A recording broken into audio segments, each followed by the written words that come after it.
Raríssimas, raríssimos e raríssimas, bom dia. René de Paula Júnior falando aqui no Radinho de Pilha. 28 de outubro de 2024, segunda-feira, ao som de passarinhos que eu gravei nesse sábado. Foi um sábado especialmente tranquilo e os passarinhos muito cedo estavam aqui em absoluta festa e tem sons aí que eu nunca tinha ouvido antes. E dessa vez, ao invés de gravar só um trechinho que eu fiquei repetindo ad nauseam no fundo do episódio, essa foi uma gravação longa. Então aqui eu só tirei alguns ruídos incidentais, eventualmente alguém que por alguma razão qualquer acha que Harley Davidson pode ter aquele ruído injustificável do século XXI ou qualquer coisa parecida, ônibus. Eu tirei essas aberrações, né, e deixei aqui na companhia dessas criaturas que estão à nossa volta aqui, eu vejo só de vez em quando. Então espero que isso deixe esse episódio, torne esse episódio mais agradável. Por onde eu começo? Eu acho que eu vou começar por uma sequência de coincidências que eu acho que podem ser interessantes. Na verdade, aliás, uma das histórias aqui, para mim, dava uma série da Netflix de primeira categoria. Aliás, talvez desse duas histórias da Netflix, ia ser uma série com várias temporadas, ia ser uma loucura, ia ter de tudo, ia ter sangue, sexo, visões divinas, naufrágios, né? Realmente ia ser muito movimentado. Eu vou começar, acho que por uma coisa que realmente orna os meus dias, que é a newsletter do Merriam-Webster, que é um dicionário americano, que chama Palavra do Dia. Então todo dia os caras mandam uma palavra, é legal para aprender a palavra, mas o que eu realmente gosto é quando a palavra eu fico pensando de onde saiu essa palavra. E normalmente eles indicam a etimologia, que é o histórico de onde veio essa palavra. E ontem veio uma palavra que hoje vai ter várias aparições aqui, chamada usurpar, usurp, em inglês. Pois bem, usurpar aparentemente ela passa para o inglês, vinda do francês, mas na verdade é uma palavra de origem latina que vem de usus rapere.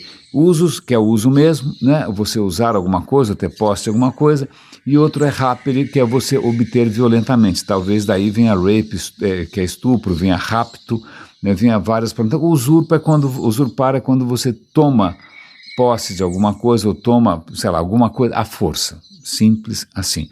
Isso vai fazer todo o sentido do mundo. Daqui a pouquinho ela vai fazer algumas aparições e é muito interessante que, eu não sei se você já viu isso, se você gosta de cinema, e já viu uma expressão em inglês que chama cameo, C-A-M-E-O, não, nada a ver com camelo. Cameo é a palavra em inglês para camafeu, né? Mas cameo é usado para quando, por exemplo, sei lá, num filme do Hitchcock, o Hitchcock aparece. Ele aparece sem mais nem menos, andando, no ônibus, subindo a escada, ele aparece ali como um personagem completamente casual, mas é o próprio Hitchcock. E se você procurar por cameos do Hitchcock, vai ter uma infinidade. Ele gostava de comparecer quase que anonimamente ou discretamente nos seus próprios filmes, certo? Certo. E essa expressão é muito usada. De repente você pode falar que um show, né, ou que algum episódio do Netflix, qualquer coisa que você tenha visto, teve um cameo inesperado de alguma celebridade que você não via faz tempo. Pois bem, mas cameo quer dizer originalmente camafeu. E essa história de camafeu, por que eu estou insistindo nisso? Porque uma das histórias mais mirabolantes que eu já ouvi nos últimos tempos envolve literalmente um camafeu. Para quem não lembra de camafeu normalmente são umas peças muito pequenininhas, sei lá, uma peça que normalmente está incrustada ou incrustada? Bom, não sei.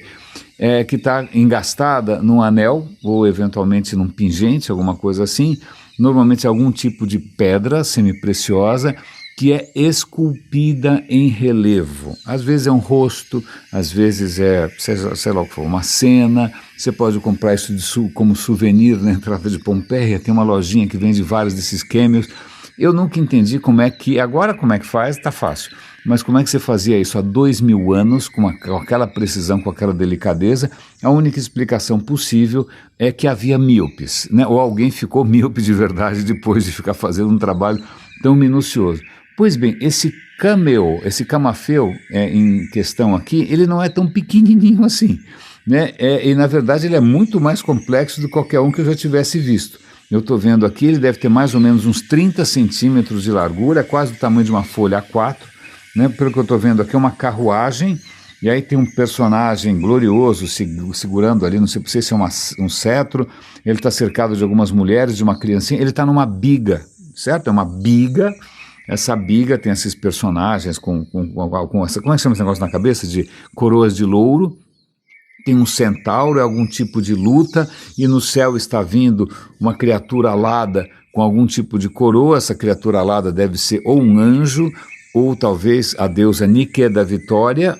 Eu estou em dúvida se é um anjo ou não é, porque esse cara que está aqui posando de bacana numa batalha contra sei lá o que, centauros, não sei que diabo que é isso, não sei, é uma coisa extraordinária, está engastada inclusive numa joia de ouro com pedras preciosas, é realmente um tesouro, né? Eu estou em dúvida se essa criatura voando é um anjo ou se é uma figura pagã, porque a pessoa em questão é Constantino. Constantino, se você, por alguma razão, se você, sei lá, é cristão, não importa a denominação, né, você tem que agradecer esse cara. Se não fosse esse cara, você provavelmente não seria um cristão hoje. Quem é esse cara? Constantino I. Constantino I foi o imperador romano que falou, seguinte, não vou mais perseguir cristianismo, e cristianismo a partir de agora é a religião do Estado. Certo? Certo. Então, a partir de um certo ponto, 300 e pouco depois de Cristo, né, Constantino coloca o cristianismo como religião oficial do Estado. Então, eu não sei exatamente de quando que esse Camafeu, como ele tem figuras pagãs, deve ser antes dessa conversão milagrosa do Constantino, porque imagina, se ele é o imperador romano, ele deveria ser pagão, certo? Certo. Pois bem, então eu não sei muito bem, mas a história é muito interessante porque essa peça existe. Ela se chama Gema Constantiniana. A história dela é absolutamente surreal. Eu vou contar aqui, eu vou dar o link para o thread, é um thread no Twitter, na verdade, de um historiador chamado Gareth Harney, que ele é muito legal para seguir no Twitter, ele sempre traz coisas extraordinárias da história antiga, né?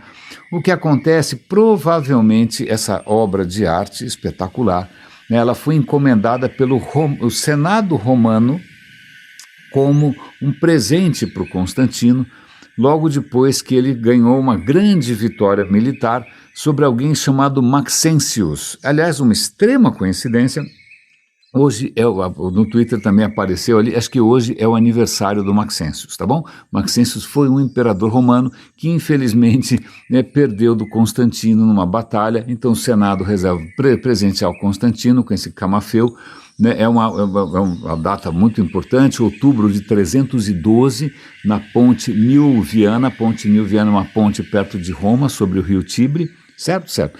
Então essa batalha em que o Constantino ganhou, não é? Os caras encomendaram esse negócio para dar de presente para ele. O que é meio esquisito, porque nessa batalha, eu não sei se vocês lembram muito bem dessa história, Constantino está indo para uma batalha importantíssima e ele tem uma visão. Aí a história é quando que ele teve a visão, se foi um dia antes, se foi durante, aí depende do gosto do historiador, normalmente historiador cristão, que vai tornar essa história um pouco mais enfeitada. Ele teria olhado para o céu e teria visto o quê? A vida inteira eu ouvi que ele tinha visto o sinal da cruz e escrito embaixo, in hoc signo vinces, sob este signo vencerás.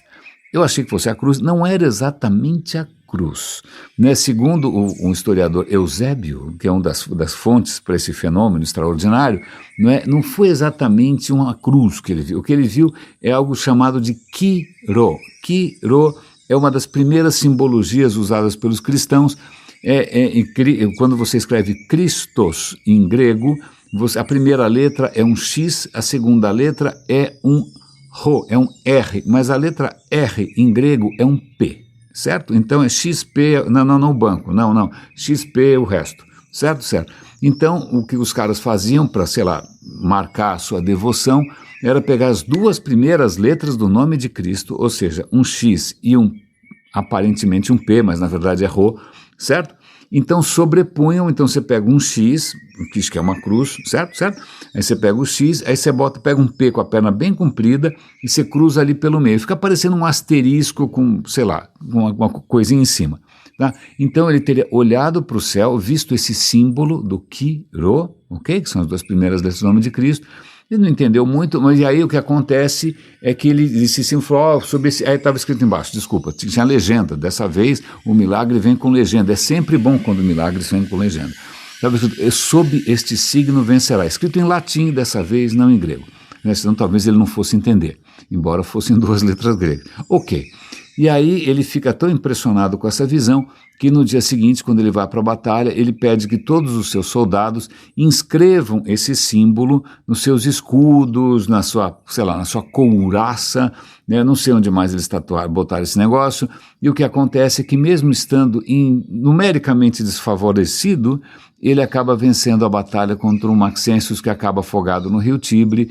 E então, aí daí para frente, o Constantino acha que ele ganhou essa vitória extraordinária graças à proteção de Cristo, certo? Que é para isso que realmente serve a proteção divina, que é para você trucidar os seus inimigos numa batalha de origem absolutamente política, certo? Certo. Então, é muito legal a história. Então, e aí daí para frente, ele assume a religião cristã para o império todo. Tem aí, obviamente, outras leituras, ele não teria feito isso só porque teve uma visão, né? Eu sempre digo que grande parte dessas visões, seja de qual religião for, é uma mistura de insolação com desidratação. Normalmente o cara tem isso num calor desgraçado debaixo do sol, mas é uma tese minha sem confirmação possível, não é? Mas o que acontece é que essa foi do ponto de vista estratégico, é uma grande jogada, porque é uma religião que está se disseminando pelo Império Romano e de repente você fala, quer saber? Quem sabe essa religião pode me dar aí sei lá, uma mãozinha, pode ser uma rodinha de bicicleta aí para eu conseguir unificar esse império, certo? Então talvez não tenha sido uma decisão tão, sei lá, luminosa, que é uma bela palavra, de uma experiência transcendente, mas talvez tenha sido um belo cálculo, não é mesmo? Então tá bom, então acabei de dar um belo painel aqui. Então é muito interessante porque ele está, né, numa carruagem, que parece uma biga, né, numa triunfal, cercada por que na verdade não tem nem cavalos, são centauros que estão puxando essa biga, muito bacana, né? Ele está ali ao seu lado pela sua mãe Helena, pela sua segunda mulher, eu acho que chama Fausta, e seu filho, eu acho que é o filho mais velho, chamado Crispus, certo? Que bonito, que bacana, né? Na verdade, isso é tudo para tentar dar um cheiro de dinastia. Agora você é o nosso imperador romano, né, do Ocidente e do Oriente, então quem sabe vai nascer uma dinastia. A coisa vai não dar muito certo, porque aí começa a história que, pelo visto, o cristianismo não ajudou muito, não sei se ele acha que ajudou, sei lá, o júri está em aberto, não é? Que na verdade a segunda mulher dele vai dizer que o filho mais velho dele está com um plano maquiavélico, ou então vai dizer também que ele tentou avançar em cima dela, alguma coisa assim. Constantino manda matar o seu filho. Uma coisa em Roma bastante prosaica, né? Embora o cara em princípio fosse um cristão, mas tudo bem, ele mata o filho. E mais para frente, circunstâncias também não muito claras, ele acaba matando a mulher. Então ele mata todo mundo, a mulher acho que aparentemente foi afogada numa banheira de água fervente, o filho eu não sei exatamente, talvez por envenenamento, né? Uma coisa bacana. Não é? Mas, então veja, não começa muito bem essa história de Constantino. A história da visão do Quiro, que aliás serviu só de patrocínio para uma matança, né? Então a história, bom, tudo bem. Mas o Camafeu continua, certo? E aparentemente ele fica guardado no tesouro de Constantinopla. Vale lembrar que Constantino, né, depois eu vou contar uma conversa que eu tive com o ChatGPT, porque a minha história romana, aliás como a história de qualquer coisa, é praticamente um queijo suíço, é uma meia velha toda furada. Então, várias coisas eu não sei. Então, eu fui perguntar para o ChatGPT e, obviamente, como sempre, eu vou dar o link para vocês aqui na descrição do episódio. Está lá no radinhodepilha.com, está no nosso canal no Telegram, está no nosso canal no WhatsApp, certo? Vou dar o link, né, para essa história que talvez eu venha comentar com vocês aqui. Mas acontece que quando Constantino, eu falei, eu preciso de uma capital para chamar de minha. Aí você fala, por que você precisa de uma capital? O Império Romano já tinha uma capital? Roma? Mais ou menos. Aliás, vou fazer um parêntese aqui.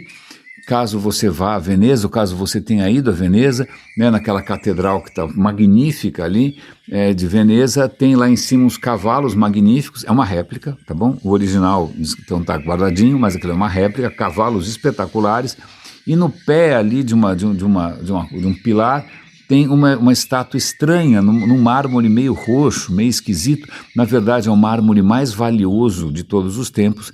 O mármore se chama Porfírio, esse mármore se chama Porfírio. Ele tem uma jazida conhecida só no Egito, então realmente é muito precioso. Então, tem ali uma escultura de 4 hominhos, uns hominhos assim, não é muito convincente, a escultura é meio tosca, né? Mas são 4 hominhos. Quem são esses 4 hominhos? São os tetrarcas, porque num certo momento o imperador romano Diocleciano, que vem antes desses caras todos, falou, o Império Romano está se expandindo demais, daqui está o caos, não dá mais para administrar, vamos fazer o seguinte, vamos dar uma quebrada, tá bom? Vai ter 4 capitais, uma capital em Nicomédia, outra capital em Trier, outra capital, eu não sei, acho que é onde agora é Constantinopla, e vai ter 4 imperadores ao mesmo tempo, tá bom? Tá bom, só para segurar um pouco a onda. Ele não segurou patavina, porque todo mundo obviamente queria voltar para Roma e fazer tudo em Roma, e aí dos descendentes desses tetrarcas, aliás, estando só, essa estátua de Porfírio e os cavalos estão ali em Veneza por quê? Já vamos ver por quê, porque na verdade elas não deviam estar ali, né? O que acontece é que tudo isso, essa estátua dos Petrarcas, os cavalos, o camafeu maravilhoso, estava tudo em Constantinopla, até que o cristianismo resolveu fazer uma cruzada para retomar Jerusalém, Constantinopla, porque afinal Constantinopla, no final do século, num certo momento, o Império Romano acabou, Constantinopla fica ali meio dando bobeira, não é? O que acontece é que ela é invadida pelos otomanos, pelos turcos, e acaba virando Istambul, certo? Istambul. Então, mas aí as cruzadas, aquela sensacional matança indiscriminada, promovida também em nome de alguma divindade, o que acontece? Ela invade Constantinopla e saqueia. Ela retoma Constantinopla e saqueia e leva tudo embora, certo? Certo? Inclusive leva para Veneza aqueles cavalos que estão lá. Então aquilo foi saqueado, né? Assim como, aliás, como é que chama? Qual é o santo que está ali em Veneza? Eu não lembro. Mas os restos mortais tem ali naquela catedral, tem lá os restos mortais de um santo que eu já esqueci, não sei se é São Marcos, acho que é São Marcos. Na verdade, como é que os restos mortais foram parar ali? Na verdade, os restos mortais estavam em Constantinopla e nas cruzadas eles saquearam e levaram isso para Veneza. Ok? Saque. Usurpação, como a palavra do dia ontem, certo? Usurparam tudo. E aquela estátua dos tetrarcas também está ali por usurpação. Certo? Simples assim. Ok, então estamos conversados. Então Constantinopla, que era uma das 4 capitais do Império, o Constantino, aliás, chama Constantinopla porque o Constantino, quando venceu nessa batalha, sob o signo, né, do Quiro, ele venceu o Maxêncio, que morreu. Ele falou, quer saber, agora o imperador desse bagulho aqui sou eu, mas na hora de fazer uma capital, ele olhou para Roma e falou, puta, cara, Roma não está nada bem. Está muito perto desses bárbaros germânicos, aqui a coisa não está bonita, e ali, onde tem eu estou pensando em fazer uma nova capital, ele não nasceu ali, o Constantino nasceu numa região que hoje é a Sérbia, não tem nada a ver uma coisa com a outra. Aliás, na verdade, o Constantino, quando começa a ter essas ideias de louco, ele é um general que está no que hoje é a Inglaterra. Então imagina, ele está liderando tropas romanas no que hoje é a cidade de York, na Inglaterra. Aí ele vai bater de frente com o Maxêncios, então ele vai descer e vai invadir Roma, né? Ele derrota o Maxêncios. A história romana é muito confusa, tá bom? Mas então veja, o Constantino nasceu em Sérbia, ele é um general fazendo sucesso lá na Inglaterra, ele desce tudo de novo, vence o Maxêncios e fala, cara, eu não vou ficar em Roma, esse lugar aqui é muito perigoso, esse lugar está muito decadente, eu vou fazer uma cidade nova, tipo Juscelino com Brasília, né? Eu vou fazer uma outra capital ali e vai ter o meu nome, por que não, né? Que bom, afinal pelo menos Brasília chama Brasília, não chama Juscelínia. Mas ele fez Constantinopla, certo? Certo. Constantinopla, ele gostou de Constantinopla ali, porque a cidade ficava numa posição muito fácil de defender e ela ficava muito perto de grandes fluxos econômicos. Ela está ali no canal do Bósforo, né? Ela está muito perto das riquezas do Oriente. Ele falou, quer saber? Acho que o negócio aqui vai ser muito mais legal. Certo? Certo. Daqui a pouco a gente vai falar de um arianismo, e isso não envolve homens brancos com tatuagens esquisitas e cabeça raspada, não. Arianismo é outra história, já vamos chegar lá. Mas tá bom, então, voltando para a nossa história do Camafeu, o Camafeu estava feliz e contente lá em Constantinopla, até, obviamente, as cruzadas saquearem tudo, usurparem tudo, certo? Tudo bem, ela foi levada para a Europa, ela ficou num monastério francês através da Idade Média, e aí ela começou a passar em círculos de colecionadores ricos no Renascimento. Ela reaparece em 1620, olha aí, já faz 1.300 anos depois. Ela reaparece em Antuérpia, na mão de um artista famosíssimo, que é um pintor, né, flamengo, Rubens. O Rubens tinha esse camelo, mandou fazer essa joia espetacular em volta, né, o cara tinha muita grana, que coisa magnífica. Aí depois ela foi adquirida por um outro joalheiro de Amsterdã, né, e aí o que acontece é, pô, vamos vender esse troço, vamos fazer um troco. Então, olha que interessante, vamos vender isso para alguém na Índia, porque nessa hora os holandeses, século XVII, já estão dominando os mares e já estão ali conversando com todo mundo na Ásia, certo? Certo. Então os caras resolvem, falar, olha, vamos fazer o seguinte, vamos pegar, fazer um navio novo, um navio super bacanudo, né? Um navio novo que vai chamar Batávia, e vamos levar isso daqui para vender na Ásia para um mogol. Mogol, vale lembrar, a Índia, num certo momento, a Índia é dominada por imperadores que são muçulmanos. Olha a ironia, né? Você tira o negócio dos muçulmanos nas cruzadas e vai vender de novo para um mogol, um cara chamado Jahangir, que era um grande colecionador de arte. Os caras estavam podres de rico, os holandeses falaram, vamos fazer um troco.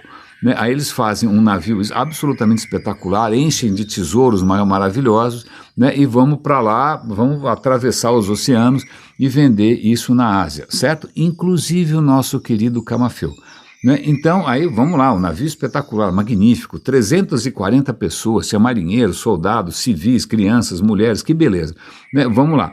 O que acontece é que tudo começa a dar meio ruim, né? Começa a ter motim para cá, motim para lá, ninguém consegue manter a disciplina naquela história toda, mas a coisa até que vai indo, vai ter tentativas de motim, vai ter tentativas de violência, porque afinal tinha muitos tesouros no navio e isso realmente mexeu com a cabeça das pessoas, certo? Certo. Mas quando chega a hora, o navio desce ali pela costa da África, vale lembrar que não existem instrumentos muito precisos de navegação, sobretudo para você saber a latitude, esse problema não está resolvido, você tem que ir navegando perto do continente para ter uma ideia de onde você está. E esse conhecimento da posição era muito importante, porque depois que você passa ali por baixo da África, né, se você quiser subir para a Ásia, você tem que tomar muito cuidado, porque a costa da Austrália é o Odwapuru, é muito ruim. Bom, em suma, moral da história, o capitão achou que ele tivesse super certo, não, vamos lá, eu vou virar a tempo. Ele não vira a tempo, né? E aí o navio entra numa rota muito perigosa, muito instável. Adivinha o que vai acontecer? O navio bate nos recifes e começa a afundar, com todos aqueles tesouros maravilhosos. Pois bem, sobreviveram 300 e tantas pessoas que, bom, ali tinha muitas ilhotas, né? Tem arquipélagos, certo? Certo.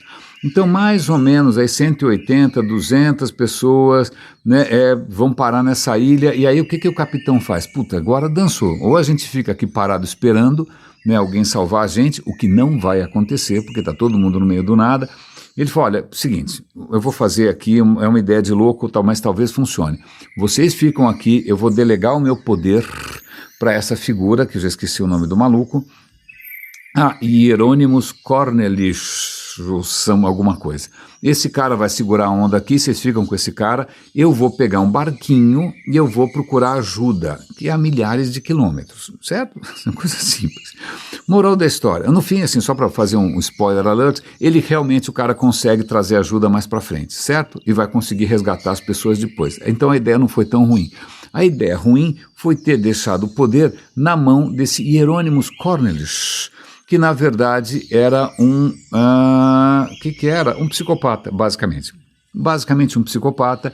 Ele monta uma absoluta ditadura, né, uma tirania na ilha. Parece aquele O Senhor das Moscas, que é um livro sobre garotos também que ficam isolados. Ele monta ali um exército particular de capangas. Esse exército de capangas vai manter todo mundo numa disciplina horrorosa, vai usurpar as mulheres também. Usurpar parece ser a palavra da vez, né? Então quem está naquela ilha está num inferno, as pessoas começam a ser mortas, começam a ser estupradas, uma coisa de louco. O cara vira um absoluto, e o cara ele está sentado em cima de um tesouro, certo? Ele até usava esse tesouro como promessa para os seus capangas. Veja bem, olha, esse tesouro aqui é só o começo, fiquem comigo que a gente vai conseguir muito mais. Tá bom? Mas, obviamente, as condições eram muito precárias de sobrevivência. Ele começa a matar as pessoas sistematicamente, né? Ele assassina, né? Mais ou menos 120 pessoas, incluindo mulheres e crianças. É uma coisa bonita, certo? Mas acontece que, nessa história de dispersar os sobreviventes, alguns caras tinham ficado numa outra ilhota. E todo mundo achou que esses caras tivessem morrido. Eles não morreram. Então eles estavam vivos ainda. Aí o que acontece, esse Hierônimos aí fala, quer saber, esses caras, eu não sei se eu posso confiar neles, vamos matar esses caras. Aí eles mandam uma expedição para matar esses caras, eles não conseguem matar esses caras, né? Esses caras tinham feito uma fortificação, eles tinham sobrevivido miraculosamente, não é? Eu sei que eles conseguem sobrepujar, conseguem vencer essas forças completamente destrambelhadas, não é? E capturam esse Hierônimos aí e tal. Adivinha o que aparece no horizonte? O capitão voltou, né, pega todo mundo de volta, consegue resgatar o tesouro. O nosso amigo Hierônimos acaba sendo, na verdade, condenado à morte e morto. Estou resumindo um pouco a história, não é? E aí o que acaba acontecendo é que pronto, o tesouro acaba voltando para a Europa. Uau, que história absolutamente mirabolante, não é? São 31 posts aqui no canal do Gareth, mas tem várias coisas interessantes aqui, porque eu fiquei pensando, eu não sei muito bem dessa história do Constantino, eu não sei qual era a treta com Maxêncios, aí eu fui perguntar lá para o ChatGPT, ele me contou a história toda, eu vou compartilhar isso com vocês, é muito interessante. E eu falei, deixa eu entender então aqui, o nosso campeão do cristianismo era um ditador atroz. Sim, cometeu várias atrocidades, mas aí ele vai mencionar, inclusive, o tratamento não muito civil, né, de uma certa dissidência do cristianismo, porque vamos lá, no começo do cristianismo a coisa era meio open source, né, meio faça você mesmo, tinha várias seitas, várias interpretações, chegou uma hora que tinha que botar uma ordem nessa zona toda, certo? E estava surgindo uma dissidência que era promovida por um teólogo, né, chamado Arius, né, e essa visão do Arius foi chamada de arianismo, não porque ele era um loiro de 2 metros de altura, ou porque ele tinha uma suástica tatuada no pinto, não sei, o Arius virou arianismo. E o arianismo tinha uma outra proposta, que era, assim, aparentemente uma minúcia, né, uma sutileza, um nuance da teologia, mas que deu um rolo desgraçado, que era o seguinte: você tem um Deus único, certo? Certo, por isso é um monoteísmo. Então a questão é, aí o cara tem um filho, pera um instante só, o filho é Deus ou não é Deus? É uma coisa separada ou não é? Então ele estava, sempre, em suma, é um negócio meio confuso, como é que você chama de monoteísmo se tem 2 caras? Não é? Eu nem vou falar aqui do pombo, porque pombo vocês sabem que a minha maior dificuldade no universo é com a questão do pombo. Mas, então, tá bom. Então, a proposta do Arius, que eu acho que até que faz sentido, né? Acho mais sensata, ele falou, olha, é o seguinte, essa história de dizer que Deus e Jesus é a mesma coisa, que é chamada de consubstanciação, na verdade é uma palavra grega impronunciável, homoousis, seja lá o que for, a ideia de dizer que Jesus e Deus são a mesma substância, um é Deus, o outro também é, sei lá, não sei, negócio meio confuso. O Arius falou, não é possível, não faz sentido, porque veja, o cara Jesus nasceu num certo dia, então houve um tempo sem Jesus, lá, né? Então durante muito tempo não tinha, se não tinha, e o cara passou a ter, então desculpa, o cara não é eterno que nem o pai, lamento informar, se ele fosse eterno, ele existia desde o começo, né? Como assim, se o cara nasce numa certa data, todo mundo troca presente, né? Não é a data certa, mas tanto faz, mas então, veja bem, então o cara é alguma outra coisa, vamos dar um outro nome, aí o cara é legal, é filho do cara, tá, mas não é do mesma substância, não tem o mesmo status, o que me parece, eu não sei o que você pensa a respeito, não é? Mas me parece relativamente sensato. Mas aí o que acontece? O Constantino tinha adotado, né, essa religião para justamente poder exercer o seu poder, né, agradar as massas, certo? Aí a última coisa que o cara quer é marola. Ele fala, não pode ter marola, isso daqui tem que unificar esse raio desse império, isso daqui já é um saco de gatos, já é um ninho de vespas, né? Então vamos fazer o seguinte, vamos fazer um concílio de Nicéia. em que ele, Constantino, que não é teólogo sob nenhum ponto de vista, ele vai ajudar a tentar entrar em acordo com relação a essa zona toda. O coitado do Arius roda, desculpa, essa história esquece, você está fazendo marola, vai embora daqui, o cara é exilado, mas lá para frente, um belo dia, volte por favor, tudo bem, você pode voltar, e o cara morre misteriosamente no caminho, coisas estranhas, deve ser provavelmente a providência. E aí eu sei que, então, na verdade, é bom, porque eu não sabia muito bem o que era o arianismo. Então, veja, o nosso amigo Constantino faz esse concílio, né, e chama todo... Eu posso estar errando alguma coisa aqui que eu estou falando de memória, tá bom? Mas veja só quantas coisas absolutamente extraordinárias, né, foram uma coisa ligando na outra, eu curioso, o nosso amigo ChatGPT tapando os buracos. E aí, só para avançar mais um pouquinho, só tem acho que mais 2 histórias para contar. Na véspera, ou uns 2 dias antes, a palavra do dia foi category, que em português quer dizer categoria. De onde vem a palavra categoria? A palavra vem do grego, aliás, Aristóteles teria proposto essa noção de categoria, né, que o mundo se divide em 10 categorias, que eu já esqueci quais são, certo? Alguma coisa como substância, eu não sei, são 10 categorias, esse era o mundo de Aristóteles.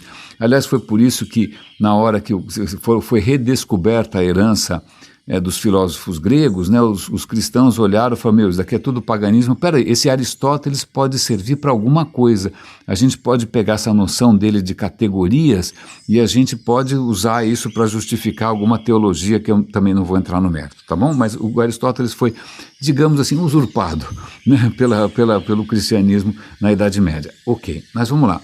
Aristóteles propunha a noção de categorias. Aí eu falei, putz, eu não queria saber mais a respeito. O que eu fiz? Caro ChatGPT, o que você pode me contar a respeito das categorias de Aristóteles?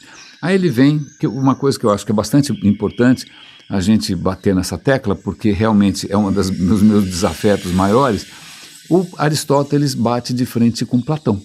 Platão não gostava desse mundo, achava esse mundo una boesta, achava esse mundo uma porcaria, e na cabeça do Platão esse mundo era ruim, porque ele é um pálido reflexo, ele é uma cópia Xing-Ling, né? Sei lá, uma falsificação do Paraguai, né? Do mundo que esse sim é um mundo eterno, é um mundo perfeito, é um mundo das formas. Então, na cabeça do Platão, não sei exatamente porquê, eu acho que é justamente porque ele achava o mundo, não sei qual era o bode que ele tinha. O cara nasce na Grécia, veja, na Grécia, que é um lugar espetacular, certo? Ilhas gregas, aquele Mediterrâneo, comida boa, tudo bem lá, é um lugar legal. Aí o cara vai achar que o mundo é uma porcaria. Imagina se ele tivesse nascido em outros lugares. Ok.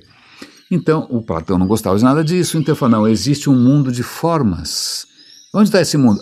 Esse mundo está em outra esfera, né, muito mais perfeita. Aqui, tudo que está embaixo da Lua, que é o famoso mundo sublunar, é um mundo de imperfeição. Ó, tá vendo? A Lua está toda esburacada. Agora, acima da Lua é só perfeição. Então, existe um mundo de formas. Então, quando eu falo isso daqui é um quadrado, na verdade, se eu medir não é bem um quadrado, mas é que eu chamo de quadrado porque quando a minha alma, né, veio não sei de onde e foi se encarnar nesse mundo sublunar, que é um lixo, né, ela estava numa biga, numa carruagem, né, a alma, passando pelo mundo das formas perfeitas. Então, eu reconheço um quadrado porque nessa viagem da minha alma eu vi um quadrado ideal, o quadrado certo, o quadrado perfeito, a fórmula matemática, não é? Eu vi, agora se você viu, você não viu, você não consegue reconhecer algumas formas, você não consegue reconhecer a forma ideal e eterna da beleza, da justiça, da verdade, então é porque na hora que sua alma estava vindo para cá, a sua carruagem tinha 2 cavalos, como a minha também. Um cavalo branco e um cavalo preto, já tinha racismo equestre naquele momento. O cavalo branco é o cavalo da razão, né? Um cavalo muito bem comportado, um bom moço. Agora, o cavalo preto, muito indócil, é o cavalo das paixões. Então, o cavalo das suas paixões, se as suas paixões, que obviamente é uma coisa inferior, né, se elas atrapalharam essa jornada pelo mundo celeste das formas, você chegou aqui e não viu nada, certo? Você faltou na aula, então é por isso que eu, que sou uma criatura, um filósofo, que obviamente o cavalo preto, eu não sei o que aconteceu, né, estava dopado, então eu vi tudo, então em suma, isso é Platão, eu não preciso dizer para vocês o quanto eu abomino essa visão, certo? Primeiro, porque ele detesta esse mundo, eu não sei por que, problema dele. Segundo, porque ele está propondo um mundo eterno como se isso fosse alguma coisa interessante. Não é. Bom, pois bem, Aristóteles também não gostava muito de Platão. Aristóteles tinha uma outra pegada. Falou, não, vamos esquecer esse negócio de formas, esse mundo, vamos olhar para esse mundo, tá bom? E aí eu vou tentar criar um sistema para a gente entender esse mundo. E ele vai criar um sistema com 10 categorias, né? São sempre 10, não é tipo 32, 17, não, tem que ser 10. Né? E aí essas categorias são assim, olha, as coisas têm uma substância, as coisas têm uma essência, e essa essência é eterna. Bom, lá vai, pronto, começou tudo de novo. Né? Lá o cara trocou meia dúzia por 6. Né? Então eu falei, puxa, que coisa curiosa, tá? Eu conversando ali com o ChatGPT, eu convido vocês a acompanhar essa conversa, é muito interessante. Eu faço em inglês porque eu acho que eu fico pensando se o ChatGPT é melhor em inglês do que em outras línguas, mas é só você usar o Translate e tá tudo bem, certo? Tudo bem. Então, conversando, ele falou, não, porque veja, em algum momento o Kant, sobre quem Renezinho não sabe nada, o Kant também criticou as categorias de Platão, de Aristóteles, de Platão. Aí eu falei, eu sou um completo ignorante em questões kantianas, você poderia me explicar? E aí vem uma coisa muito interessante, que ele falou o seguinte, olha, um dos livros do Kant é a Crítica da Razão Pura. Ah, ok, já ouvi falar. Então, ele vai discordar tanto do Platão quanto do Aristóteles. Eu falei, ponto pro cara. Já estou começando a gostar do cara.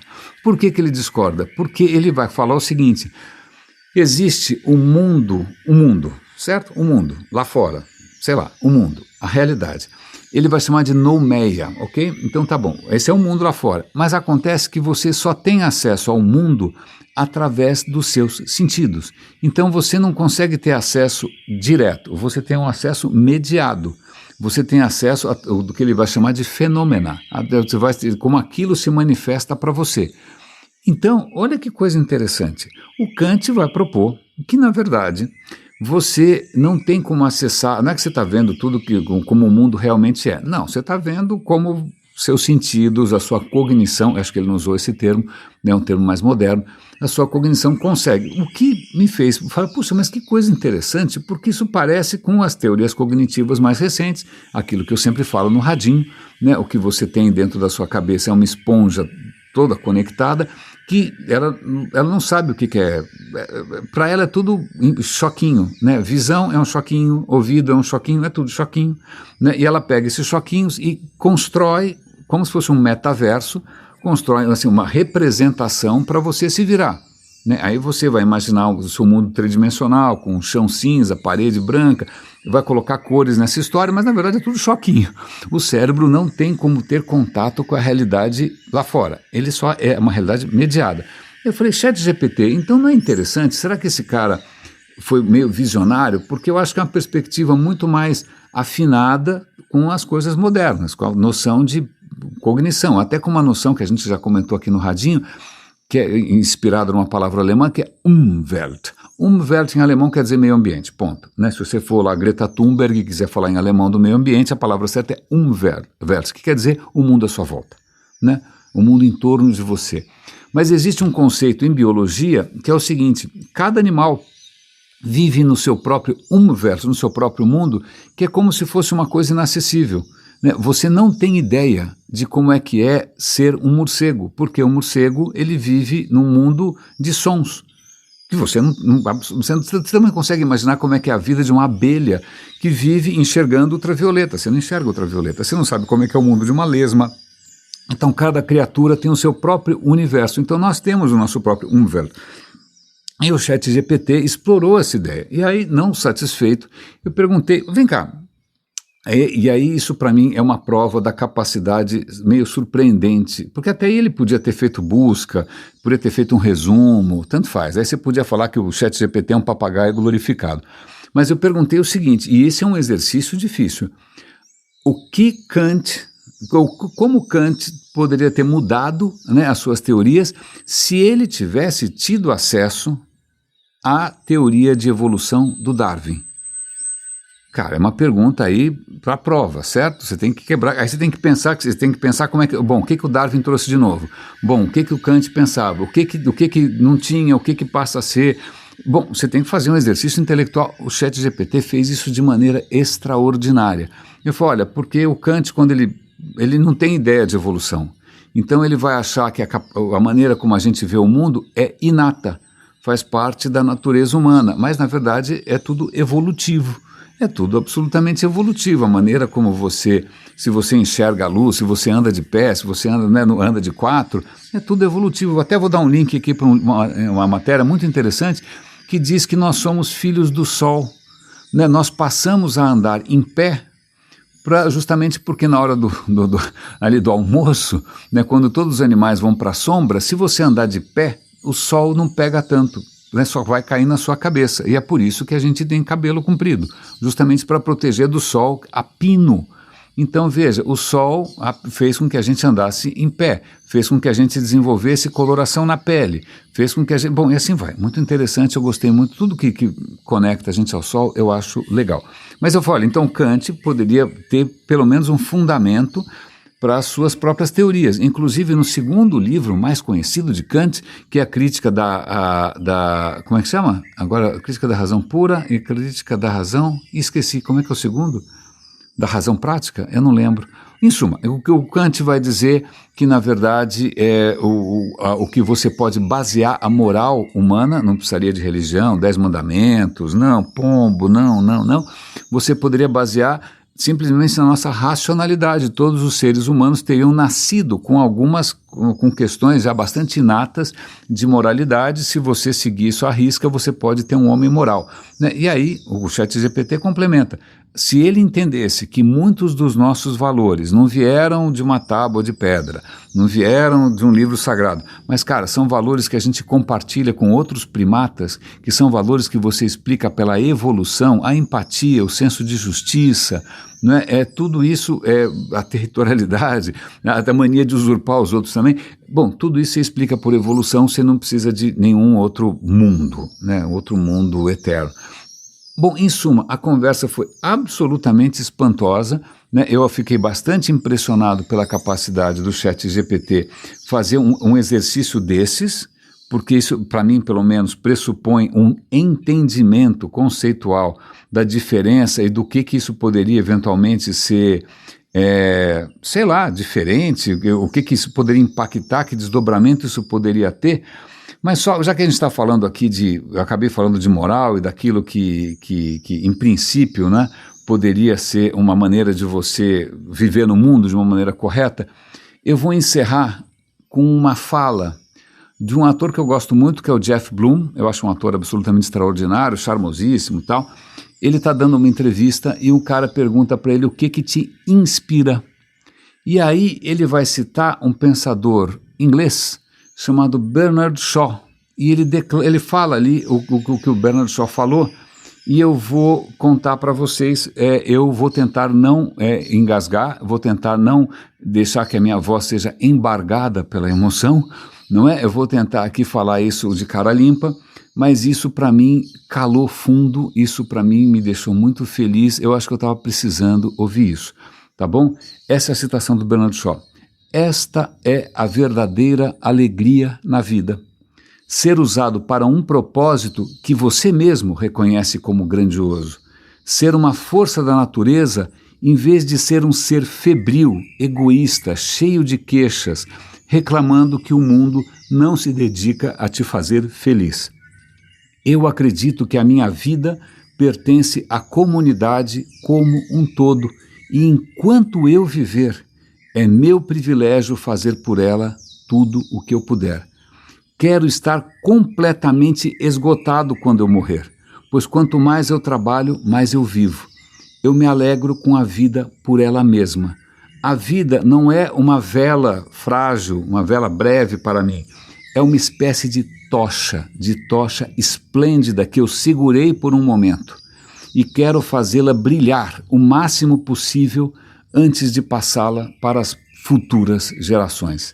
Eu achei isso, se vocês perdoam o meu latim, do grandíssimo caralho. Eu vou mandar isso para vocês, espero que isso inspire vocês. É isso que vem, de uma maneira ou de outra, norteando o meu trabalho, que não se explica por nenhum outro princípio racional a não ser esse, né? Levar adiante uma tocha né, que tem que brilhar enquanto eu tiver essa força dentro de mim. Raríssimas, raríssimos e raríssimos, espero que esse episódio completamente mirabolante, atravessando eras, atravessando impérios, atravessando oceanos, tenha valido a pena. Um grande abraço e até amanhã.